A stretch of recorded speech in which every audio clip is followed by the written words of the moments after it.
Ever wondered how your inbox magically knows which messages to keep and which to toss into the junk folder? Look at the top of the board. The teaching claim says a spam filter learns to classify emails by analyzing labeled examples. See those two boxes on the left? One is set A, only spam messages. The other is set B, only non-spam messages.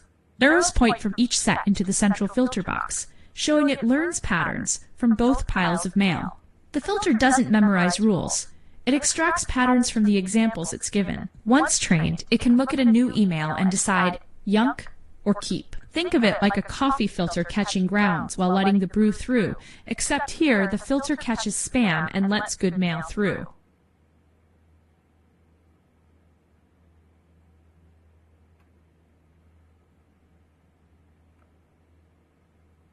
Look right here at the boards labeled sets. Set A is all spam, set B all non-spam. The filter studies these two piles.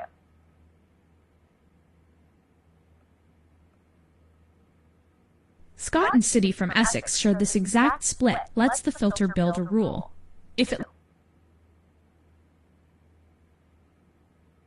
What do you think is more likely, being the US president if you're American, or being American if you're the US president? Look at the board. It says the conditional probability of X given Y is not the same as the reverse. Check the two bullets below. Pus President American is about 4 in a billion, while Perican US President is 1. The math shows Y. PXY equals PX and Y divided by PY. So the arrow of reasoning flips. The joint probability PX and Y sits in both formulas, but it's divided by the new evidence's probability, which changes everything. Think of it like this. Knowing someone is president tells you they must be American, but knowing someone is American tells you almost nothing about being president. Here, the analogy breaks because real life isn't perfectly reversible.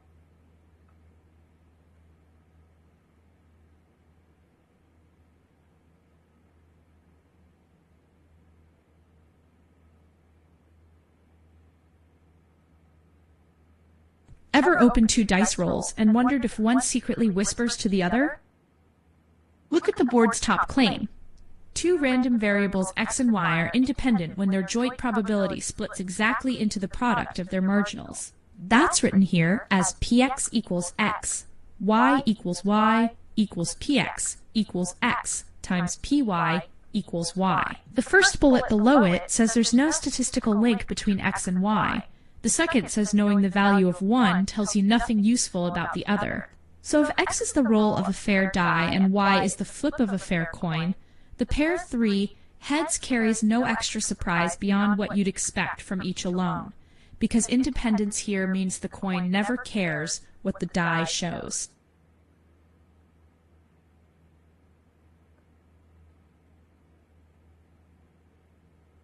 Look at the board's phrase conditionally independent.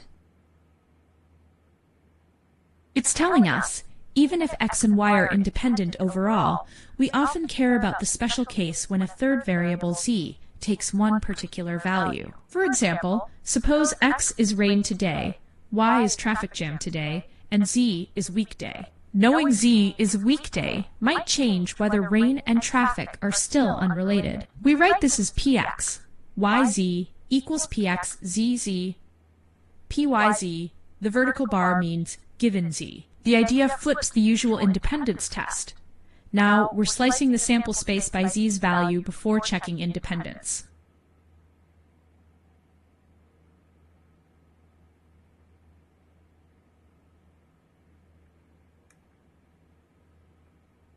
Look at the board's closing line. This is usually written as P.D. Scott and L. City University of Essex. That's the standard citation credit for the definition. You'll see the same trio, Scott, City, Essex, whenever What if a single sneeze could flip the odds of whether you're battling a cold, allergies, or just perfectly healthy? Look at the board's top title, Bayesian Reasoning with Sneezing.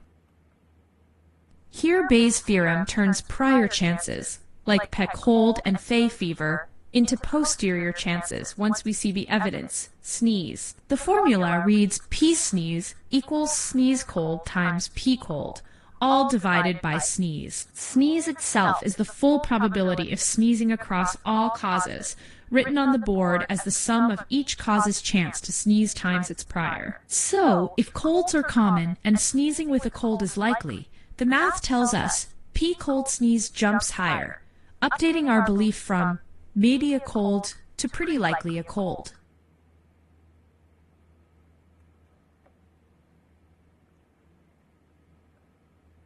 Look at the word cold on the board under the title. We're comparing how likely someone is to have a cold versus just hay fever or being healthy. And we're given one key number right away: cold. I don't understand this sneezing and hay fever analogy or example.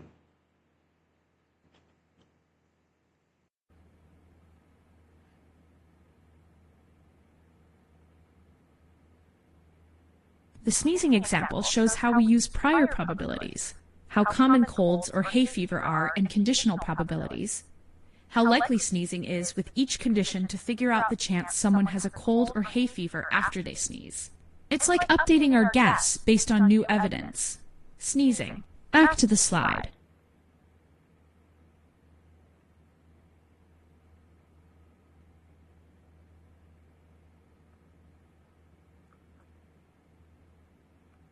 Derive the posterior probability PCC using Bayes' theorem and the given prior and conditional probabilities.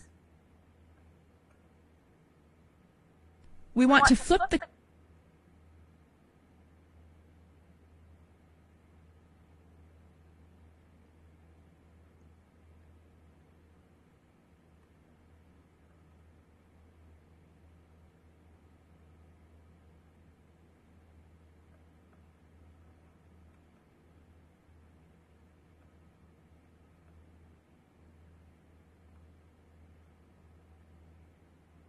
conditional from sneeze cold to pay cold sneeze. Bayes' theorem does exactly that.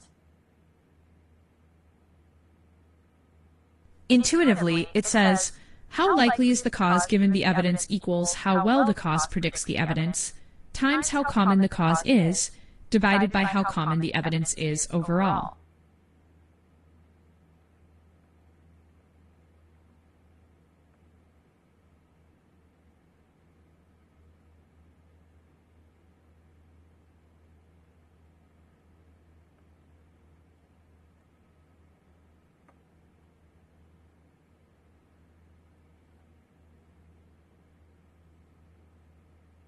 Right, you lot, I'm Drinko Drive.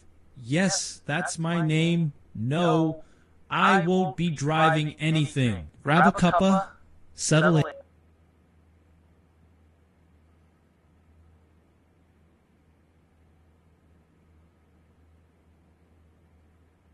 Right. Let's not get our priors in a twist. Name the term that turns maybe into probably after we've seen the evidence. Eh?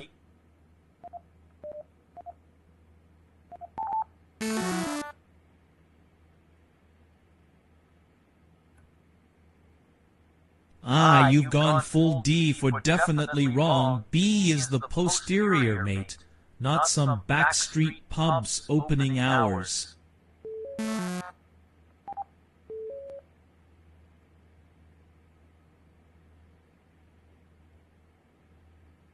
Right? Question 2. Still on a big fat 0, are we? Let's see if this one, in the context of Bayesian reasoning, is applied to drawing conclusions from evidence, such as diagnose, gets those brain cells sparking. Probably not.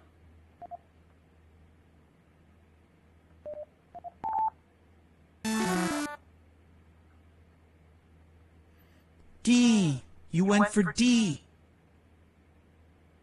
That's like me trying to fix the boiler myself. A valiant effort, but ultimately quite wrong.